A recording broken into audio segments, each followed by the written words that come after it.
بسم اللہ الرحمن الرحیم۔ السلام علیکم۔ سورہ کوثر کو اس طرح پڑھیں۔ اللہ تعالیٰ آپ کے ہر کام میں آسانی پیدا کر دے گا۔ آپ نے جمعرات کو یہ وظیفہ کرنا ہے اور ہفتے کو یہ وظیفہ ختم کرنا ہے۔ 3 دن آپ نے یہ وظیفہ کرنا ہے۔ جمعرات کے دن آپ نے نماز فجر کے بعد اول و آخر درود شریف پڑھ لیں۔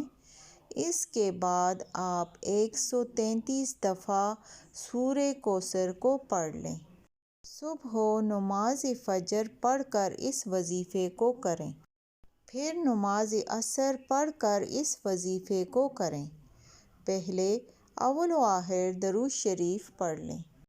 پھر درمیان میں 133 دفعہ سورہ کوثر پڑھ لیں اور اسی طرح ہی آپ نے نماز عشاء کے بعد بھی ایسی ہی روٹین سے آپ نے یہ وظیفہ کرنا ہے۔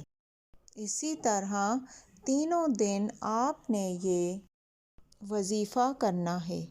آپ کی کوئی بھی جائز حاجت ہے، کوئی بھی جائز مقصد ہے، اس کو ذہن میں رکھ کے آپ نے یہ وظیفہ کرنا ہے۔ وظیفہ کرتے وقت پورا دھیان آپ کا وظیفے پر ہونا چاہیے۔ شک نہیں لے کے آنا۔ پورا دھیان وظیفے پر رکھ کے آپ نے یہ وظیفہ کرنا ہے۔ انشاءاللہ اس وظیفے کو کرنے کے بعد آپ کی اللہ سے مانگی ہر جائز دعا قبول ہوگی۔